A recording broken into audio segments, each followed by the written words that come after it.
चंद्र गोचर मूल नक्षत्र में 28 जून। मूल धनु राशि के गुण को दिखाता है जो साहसी, उग्र और स्वतंत्र होता है। मूल नक्षत्र का मतलब है जड़ और यह वह जगह है जहां हम चीजों को जड़ों से बाहर निकालते हैं। यह वृश्चिक राशि के बाद आता है और राशि चक्र का वह हिस्सा है जहां हम धरती पर जीवन से बहुत जुड़े होते हैं, जहां हमारे पास सिंह से वृश्चिक तक 2 स्थिर राशियां होती हैं। हम यहां धरती पर और अपनी सांसारिक उपलब्धियों पर बहुत स्थिर और मजबूत हैं। शासक ग्रह केतु। सिंबल झुका हुआ शेर। कहानी कुछ इस प्रकार है। राशि चक्र के उस हिस्से में आखिरी राशि वृश्चिक है, जहां हमें पता चलता है कि धरती पर हमारी जिंदगी पर हमारा कोई कंट्रोल नहीं है। स्थिर राशि के लिए एक बड़ा कीवर्ड, और खासकर यह हमें कैसा लगता है। वृश्चिक एक स्थिर जल तत्व राशि है और यही हम अपनी भावनाओं को स्थिर करने की कोशिश करते हैं, भले ही भावनाएं हमेशा बहती रहती हैं। इससे बहुत सारे डर और तनाव पैदा होते हैं।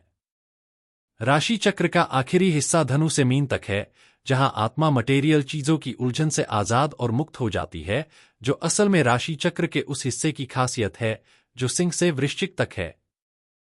पहला नक्षत्र मूल है, जहां हम सच्चाई और ज्ञान के बीज उखाड़ते और बोते हैं। यह धनु का पहला हिस्सा है और फिर से वृश्चिक या उस स्थिर जल तत्व की उस तरह की अंधेरी खाई का सामना कर रहा है जहां हम जिंदगी को ठीक करने और चीजों को स्थिर करने की कोशिश कर रहे हैं।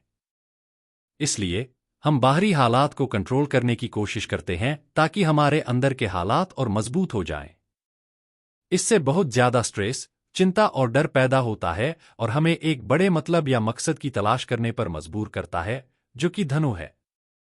पहला नक्षत्र मूल है, जिसका मतलब है जड़, लेकिन यह वह जगह भी है जहां से हम जड़ से उखाड़ते हैं और फिर हम अपने मन, चेतना में एक बड़े मकसद और सिद्धांत के नए कर्म के बीज बोते हैं। इसीलिए यह बीजों के बंडल से जुड़ा है। देवी को निरति कहा जाता है, जिसका सीधा मतलब है आपदा, और यह मॉडर्न भारतीय मिथकों में देवी काली बन गईं। आसमान का यह हिस्सा जहां हमारे पास मूल है, आसमान के उस हिस्से के ठीक उल्टा है जहां हमारे पास आर्द्रा नक्षत्र है। आर्द्रा शिव से जुड़ा है और मूल काली से। अगर आपने देवी काली की तस्वीरें देखी हैं तो वह शिव पर नाच रही हैं। शिव उनके नीचे लेटे हुए हैं और वह तबाही का जंगली नृत्य कर रही हैं। वेदों में इस देवी से बहुत डर लगता था। वे दूसरे देवताओं से यह कहने जैसे थे कि निरति को दूर कर दें और उन्हें वापस न लाएं, क्योंकि वह सब कुछ बदलने और पलटने वाली है। भले ही यह धनु है, यह कुंडली का एक प्रचंड हिस्सा है और असल में यहीं पर गैलेक्सी का प्लेन चलता है और गैलेक्टिक कोर है। इसलिए जब हमारे पास मूल में कोई ग्रह होता है और हम उसे देखते हैं तो हम अपनी गैलेक्सी के सेंटर की ओर, गैलेक्टिक कोर, जो आकाशगंगा का केंद्र है, की ओर देख रहे होते हैं। यह सचमुच हमारी गैलेक्सी का कोर जैसा है। जब हम मूल को देखते हैं तो हम वहीं देख रहे होते हैं। इसका मतलब है रूट, जिसका संबंध रूट चक्र से भी है, और यहीं से हम जड़ से उखाड़कर सच्चाई के बीज बोते हैं।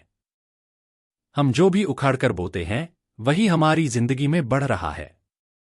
हम देखेंगे कि राशिचक्र का यह हिस्सा, जैसा कि नक्षत्रों के जरिए दिखाया गया है, पिछले हिस्से से अंधेरे और अज्ञानता को उखाड़कर सच्चाई के बीज बोने की जरूरत को दिखाता है। सिंह से वृश्चिक तक और सच्चाई के बीज कैसे उगते हैं, यह राशिचक्र के इस हिस्से में दिखाया गया है और नक्षत्रों ने कहानी को बहुत अच्छे से दिखाया है। पहला मूल है, जिस पर नृति का राज है, जो सच्चाई के बीज उखाड़कर बोता है। ओम तत्सत।